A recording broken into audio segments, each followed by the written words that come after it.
Hi friends, and welcome to Book a Day for Little Learners. Friends, today's story is called Franklin's Valentines by Paulette Bourgeois and Brenda Clark.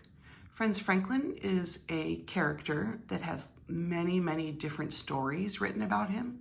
So let's see what Franklin does for Valentine's Day. Valentine's Day is February 14th, so that's coming up soon. And I will have a different Valentine's story every day until Valentine's Day. So I hope you subscribe so you can come back every day for a Valentine's story. And hit that like button, it sure does help me out. Thank you, friends. Let's read Franklin's Valentine. Franklin could count to 10 and back again. He knew the days of the week, the months of the year, and the holidays in every season. Today was Valentine's Day, and Franklin was counting the valentines he'd made for his friends. He wanted to be sure he hadn't forgotten anyone. Friends, who do you give valentines to? He's giving them to his friends. If we exchange valentines in class, then we give them to each of our classmates, don't we? Hurry up, Franklin, said his mother. You'll miss the school bus. Franklin rushed to find his hat and mittens and boots. He tossed his valentines into his bag. I'm going, called Franklin, and he hurried out the door. Friends, do you see what happened? He was in such a hurry, he didn't close his bag, and so what happened to his valentines? They fell out. Some of them got ruined. What do you think will happen when Franklin realizes that he doesn't have his valentines? I think he'll be upset. At school, Mr. Owl gave the class a Valentine's spelling bee. Friends, a spelling bee is where everybody spells words and they see which person can spell the most words correctly. Mr. Owl gave the class a Valentine spelling bee and Valentine arithmetic problem. An arithmetic problem is a math problem. So in this case, it looks like it's counting hearts. But everyone was too excited about the Valentine's Day party to think about work. Franklin whispered to Bear, I can't believe we have to wait until after lunch to give out our cards. I can't believe we have to wait until after lunch for the goodies, Bear whispered back. So they're having a little bit of a Valentine party. They're going to exchange their Valentines and they're going to have some food. So there's Franklin and Bear and a fox and a rabbit, and the teacher is the owl.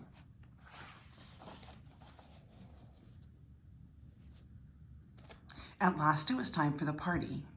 You may get your valentines now, said Mr. Owl. Franklin grabbed his bag and reached inside. Friends, I know you know what's about to happen. What happens when he reaches inside for his Valentine cards? That's right, they won't be there. He pulled out his hat and he pulled out his mittens. He pulled out a ball and a scrunched up piece of homework. Then he held his bag upside down and shook it. What's wrong, asked Bear. My valentines, they're gone, cried Franklin. I would be upset if that happened to me. After Franklin looked everywhere, Mr. Owl let him phone home. Franklin waited and waited while his mother searched. I'm so sorry, Franklin, she finally said. I found your valentines outside in a puddle of slush. The cards are ruined.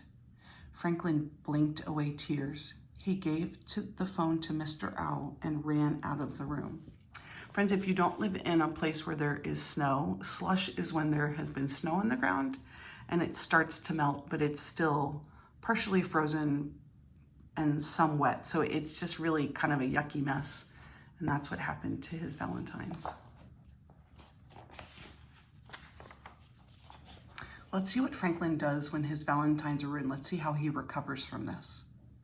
Mr. Owl called Franklin in the cloakroom. Friends, a cloakroom is where you hang up your coat. There you are, Franklin, he said. Your friends are waiting. We can't start the party without you. I don't belong at the party, replied Franklin. I don't have any valentines to give. I know, said Mr. Owl. Your mother told me what happened, and I told the class. Franklin moaned. Oh, I guess no one's going to give me a valentine now. What do you think, friends? Do you think Franklin will get a valentine? I do too. I think his classmates will still give him valentines. Said Mr. Owl. If Bear lost his valentines, would you decide not to give him a card? Oh, I'd never do that, exclaimed Franklin. Bear is my friend. Maybe Bear feels the same way about you, replied Mr. Owl. Franklin thought about that. Maybe, he said. He cheered up a little. Franklin and Mr. Owl went back to the classroom.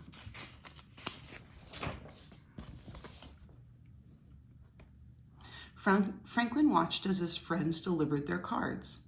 As the pile of valentines in front of him grew bigger and bigger, Franklin felt sadder and sadder. There were so many, and he had none to give in return. It is nice if someone gives you something to give them something back, but it doesn't have to just be a gift, right? You can give them a different kind of gift. You could give them kind words or a show of affection. You could ask them if you could give them a hug. That makes people happy too. He sighed as he opened Bear's card. What's wrong, Franklin? Asked Bear. Don't you like my card? I do, but I feel bad because I don't have one for you. Oh, that's all right, said Bear. I don't need a Valentine to know you're my friend. Franklin smiled. See, they're friends.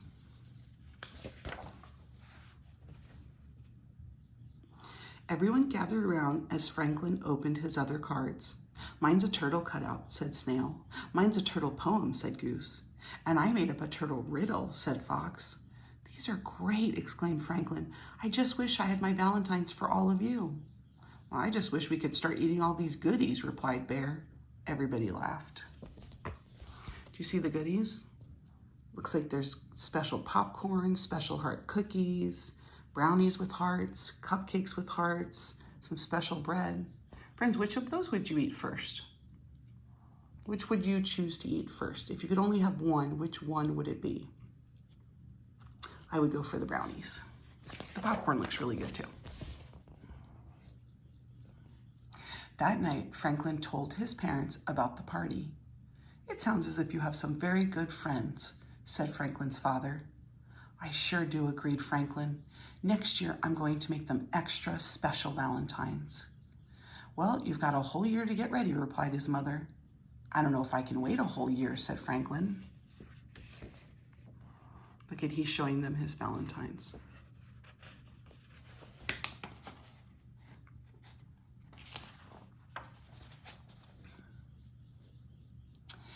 The next morning, Franklin's mother found him at his table, writing and drawing and cutting and folding. What are you making? She asked. It's a surprise, Franklin answered. His mother smiled. Well, hurry up. You'll miss the bus. So friends, the bus is taking him from his home to school. I don't know what happens if he misses the bus. Maybe his mom would take him, or maybe he would have to walk instead of ride the bus. Usually because he's a child, if he walked, an adult would have to walk with him. But Franklin didn't hurry. He wrapped his artwork carefully and placed the package in his bag. He made sure that all the buckles were done up tight. Then he hugged the bag to his chest and went out the door. He's holding it very carefully, isn't he? What do you think is in the package? Do you think Valentines? Maybe he made a treat for them? As soon as Franklin got to school, he opened his package and gave everyone a card. So there were cards in there. What are you doing, Franklin? Asked Beaver. Valentine's Day was yesterday.